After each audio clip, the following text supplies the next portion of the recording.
ಹರಿ ಓಂ. ಅದೇ ಮುಂಚೆ ವಿಚಾರ ಮಾಡಿದ ಹಾಗೆ ಇವತ್ತು ಶ್ರಾದ್ದದ ಬಗ್ಗೆ ವಿಚಾರ ತಿಳ್ಕೊಳ್ಳೋಣ. ಶ್ರದ್ಧೆಯಾದೀಯತೆ ಶ್ರಾದ್ದಂ, ಶ್ರದ್ಧೆಯಿಂದ ಮಾಡುವ ಕರ್ತವ್ಯ. ಯಾಕೆ ಅದು ಈ ಶರೀರವನ್ನು ಕೊಟ್ಟವರು ಅವರ ಕೊಟ್ಟಂಥ ಈ ಶರೀರವನ್ನು ನಾವು ಅನುಭವಿಸ್ತಾ ಇದ್ದೀವಿ. ಅದು ಮಿತಿ ಇಲ್ಲದಲೇ, ಇದಕ್ಕೆ ಲಿಮಿಟೇ ಇಲ್ಲ. ಎಷ್ಟು ಉಪಯೋಗಿಸ್ಬೇಕೋ ಅದಕ್ಕಿಂತ ವಿಪರೀತವಾಗಿ ಉಪಯೋಗಿಸ್ತಾ ಇದ್ದೀವಿ. ಇದನ್ನು ಹೇಗೆ ಬೇಕೋ ಹಾಗೆ ಉಪಯೋಗಿಸ್ತಾ ಇದ್ದೀವಿ. ಅದರ ಪ್ರಾಯಶ್ಚಿತ್ತವಾಗಿ ವರ್ಷಕ್ಕೆ ಒಂದು ದಿನ ಅವರಿಗೆ ಕೃತಜ್ಞತೆ ಹೇಳೋದು ಬೇಡವಾ? ಬದುಕಿದ್ದಾಗ ಅವ್ರನ್ನ ಪ್ರೀತಿಯಿಂದ ನೋಡ್ಕೋಬೇಕು. ಅವರ ದೇಹಾನಂತರ ಶರೀರ ತ್ಯಾಗ ಆದಮೇಲೆ ವರ್ಷಕ್ಕೆ ಒಂದು ದಿನ ಅವರಿಗೋಸ್ಕರ ಕೃತಜ್ಞತೆಯನ್ನು ಹೇಳುವುದನ್ನೇ ಶ್ರಾದ್ದ ಅಂತ ಕರೀತಾರೆ. ಬದುಕಿದ್ದಾಗ ನಾವು ಅವರಿಗೆ ತುತ್ತು ಅನ್ನ ಇಡದೆ ಇಲ್ಲಿ ಬಂದು ಬಂಗಾರದ ಮೊಟ್ಟೆ ಇಟ್ಟರೆ ಏನು ಪ್ರಯೋಜನ? ದಾಸರೇ ಹೇಳಿರೋ ಹಾಗೆ ಅಲ್ಲಿ ನೀವು ಒಂದು ತುತ್ತು ಅನ್ನ ಕೊಡದಲ್ಲೇ ನೀವು ಬೀದಿಗಳು ಬಿಟ್ಟು ಇವತ್ತು ಬಂದು ಬಂಗಾರದ ಮೊಟ್ಟೆ ಇಟ್ಟು ನನ್ನ ಕರ್ಮ ಕಳೀತು ಅಂದರೆ ಕಳಿಯಕ್ಕೆ ಸಾಧ್ಯವಾ? ಯದ್ ಭಾವಂ ತದ್ಭವತಿ.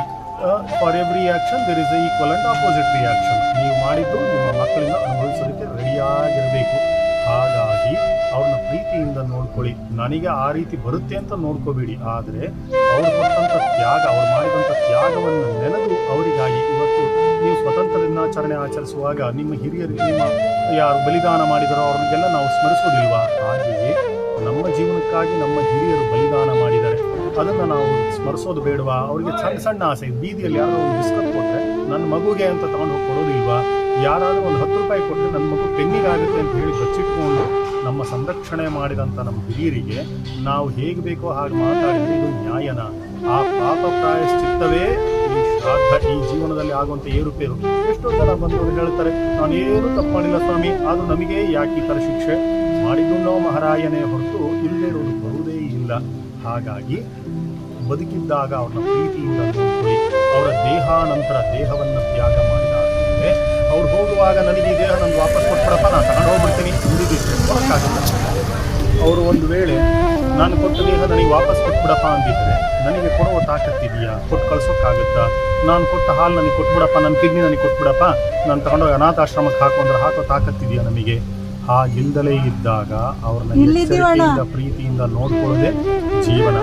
ಒಂದು ವೇಳೆ ನಾವು ಏನಾದರೂ ಅವರಿಗೆ ಏರುಪೇರು ಮಾತಾಡಿ ಅವರೊಟ್ಟಿಗೆ ಏನಾದರೂ ಜಗಳ ಆಡಿದರೆ ಆ ಪಾಪಕ್ಕೆ ರವರವ ನರಕ ಅಂತ ಹೇಳ್ತಾರೆ. ಆ ನರಕ ಪ್ರಾಯಶ್ಚಿತ್ತ ಆಗಬಾರ್ದು ಅಂತಲೇ ಮಕ್ಕಳಾದವರು ಬದುಕಿರುವಾಗ ಶ್ರಾದ್ದಾದಿಗಳನ್ನು ಮಾಡ್ತಾರೆ. ಹಾಗೆಯೇ ತಂದೆ ತಾಯಿಯ ಬೇಡವಾದ ಮಲ ನನ್ನ ಪವಿತ್ರವಾದ ದೇಹ, ತಾಯಿಯ ಮುಟ್ಟಿನ ರಕ್ತದ ಜೊತೆಗೆ ತಂದೆಯ ವೀರ್ಯ ಸೇರಿ ಪವಿತ್ರವಾದ ದೇಹ ಪ್ರಾಪ್ತಿಯಾಗುತ್ತೆ. ಹಾಗಿದ್ದ ಮೇಲೆ ಅವರ ಕಾಲ ಕೆಳಗಡೆಗೆ ನಮ್ಮ ಜೀವನ. ಅದಕ್ಕಾಗಿಯೇ ಅವರಿಗೆ ಕೃತಜ್ಞತೆಯನ್ನು ಸಲ್ಲಿಸು. ಇದನ್ನೇ ಶ್ರಾದ್ದ ಅಂತ ಕರೀತಾರೆ. ಹೇಗೆ ಮಾಡೋದು?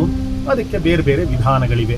ಶ್ರಾದ್ದದಲ್ಲಿ ಒಟ್ಟು ಇರುವುದು 3 ವಿಚಾರ. ಒಂದು, ಅತಿಥಿ ಸತ್ಕಾರ. ಬಂದಂಥ ಬ್ರಾಹ್ಮಣರಿಗೆ ದೇವರಂತೂ ನೇರ ಕಾಣೋದಿಲ್ಲ, ಆದರೆ ಆ ಸಮಯಕ್ಕೆ ಬಂದವ್ರನ್ನ ನಾವು ಹೇಗೆ ದೇವರಂತೂ ಒಪ್ಕೋತೀವೋ ಹಾಗೆಯೇ ಪಿತೃದೇವತೆಗಳು ನಮಗೆ ನೇರ ಕಾಣುವುದಿಲ್ಲ. ಹಾಗಾಗಿ ಅವರ ಜ್ಞಾಪಕಾರ್ಥವಾಗಿ ಯಾರಿಗಾದರೂ ಒಂದು ತುತ್ತು ಅನ್ನ ಹಾಕಪ್ಪ.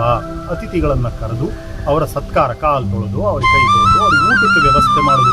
ಅಯ್ಯೋ ಈ ಮಡಿಗಿಡಿ ಯಾರು ಮಾಡ್ತಾರಪ್ಪ, ನಮ್ಮ ಮನೆ ಶ್ರಾದ್ದನೆ ಮಾಡೋಕ್ಕಾಗಲ್ಲ. ಒಂದು ತುತ್ತು ಅನ್ನ ಹಾಕೋ ಯೋಗ್ಯತೆ ಇಲ್ಲ ಅಂದಮೇಲೆ ದೇಹದ ಮೇಲೆ ಅಧಿಕಾರ ಹೇಗೆ ಬರುತ್ತೆ ನಮಗೆ? ಅದಕ್ಕಾಗಿಯೇ ಯಾರಾದರೂ ಇಬ್ಬರು ಅತಿಥಿಗಳನ್ನು ಕರೆದು ಅವರ ಕಾಲು ತೊಳೆದು ಅವರಿಗೆ ಅನ್ನವನ್ನು ಬಡಿಸಿ ಅವರ ಹೆಸರಿನಲ್ಲಿ, ಅಂದರೆ ನಿಮ್ಮ ಹಿರಿಯರ ಹೆಸರಿನಲ್ಲಿ ಪಿಂಡ ಪ್ರದಾನವನ್ನು ಮಾಡು. ಪಿಂಡ ಅಂದರೆ ಅನ್ನದ ಮುದ್ದೆ, ಗೋಲಾಕಾರದ ಅನ್ನದ ಮುದ್ದೆ. ಕಾರಣ ಅನ್ನಂ ವರ್ಧತೆ ವೀರ್ಯಂ ಅಂತ ಹೇಳುವ ಹಾಗೆ ಅನ್ನದಿಂದ ದೈಹಿಕ ಸಾಮರ್ಥ್ಯ ಪ್ರಾಪ್ತಿಯಾಗುತ್ತೆ.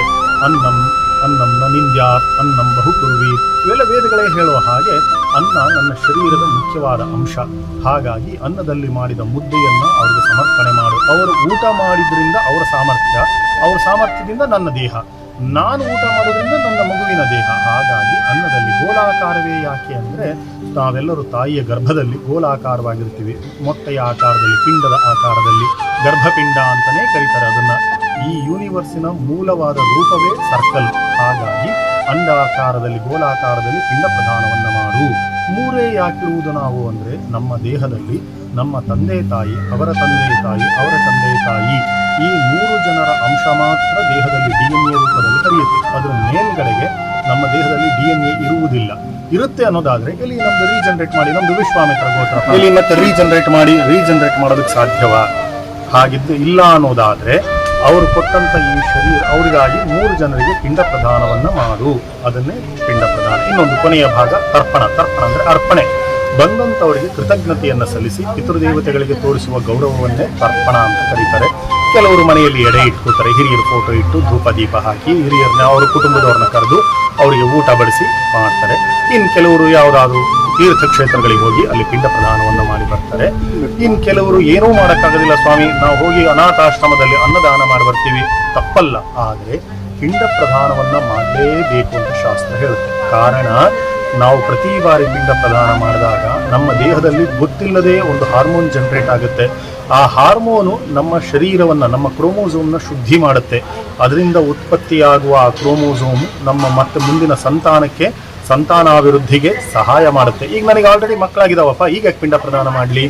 ಮತ್ತೆ ನಿಮಗೆ ಮೊಮ್ಮಕ್ಕಳು ಬೇಡವಾ, ಮರಿಮಕ್ಕಳು ಬೇಡವಾ? ಹಾಗಾಗಿ ಸಂತಾನಾಭಿವೃದ್ಧಿ, ವಂಶಾಭಿವೃದ್ಧಿ ಆಗಬೇಕು ಆದರೆ ಪಿಂಡ ಪ್ರದಾನ ಮಾಡಲೇಬೇಕು. ಅದಕ್ಕೆ ಕೆಲವರು ನಾವು ಸ್ವಯಂ ಪಾಕ ದಾನ ಕೊಡ್ತೀವಿ, ಕೊಡಿ. ನಾವು ಅನಾಥಾಶ್ರಮ ಕೊಡ್ತೀವಿ, ಕೊಡಿ. ಅದು ದಾನ ಮಾತ್ರ, ಪಿಂಡ ಪ್ರದಾನವನ್ನು ಬಿಡಬಾರದು. ಪಿಂಡ ಪ್ರದಾನ ಮತ್ತು ತರ್ಪಣ ಇವೆರಡನ್ನೂ ಮಾಡಲೇಬೇಕು. ಈ ಪಿತೃಪಕ್ಷದ ಪರ್ವಕಾಲವನ್ನು ಸದುಪಯೋಗಪಡಿಸಿಕೊಂಡು ನಿಮ್ಮ ಹಿರಿಯರಿಗೆ, ನೀವು ಇಲ್ಲಿ ಬಂದು ಲಕ್ಷಾಂತರ ರೂಪಾಯಿ ಖರ್ಚು ಮಾಡಿ ಅಂತ ಖಂಡಿತ ಇಲ್ಲ. ನಿಮ್ಮ ಮನೆಯಲ್ಲಿ ನಿಮ್ಮ ಹಿರಿಯರ ಮುಂದೆ ಒಂದು ತುಳಸಿ ಇಡಿ. ನಿಮ್ಮ ಮನೇಲಿ ಉಪ್ಪಿಟ್ಟು ಮಾಡಿದರೆ ಉಪ್ಪಿಟ್ಟನ್ನೇ ಅರ್ಪಣೆ ಮಾಡಿ, ಏನಿದೆಯೋ ಅದನ್ನ ಇಡಿ. ಇಲ್ಲ ಅಂತ ಬರಿದಾಗಿ ಮಾಡಬೇಡಿ. ನಮಗೆ ಸಾಧ್ಯವಿಲ್ಲ, ನಮಗೆ ರಜಾ ಇಲ್ಲ, ಇಲ್ಲದೇ ಇರೋ ಕಾರಣಗಳನ್ನು ಹೇಳ್ದಲೇ ನಿಮ್ಮ ತಂದೆಯವರು ಒಂದು ಪಕ್ಷ ಮಾತ್ರ ದುಡ್ಡಿಲ್ಲ, ಓದ್ಸಕ್ಕಾಗಲ್ಲ ಅಂದಿದ್ರೆ ಏನು ಮಾಡ್ತಿದ್ದೆ? ಹಾಗಾಗಿ ಇಲ್ಲದ ಕಾರಣಗಳನ್ನು ಕೊಡದಲೇ ನಿಮ್ಮ ಹಿರಿಯರ ಕರ್ತವ್ಯವನ್ನು ಪ್ರಾಮಾಣಿಕವಾಗಿ ಮಾಡಿ. ಹರಿ ಓಂ.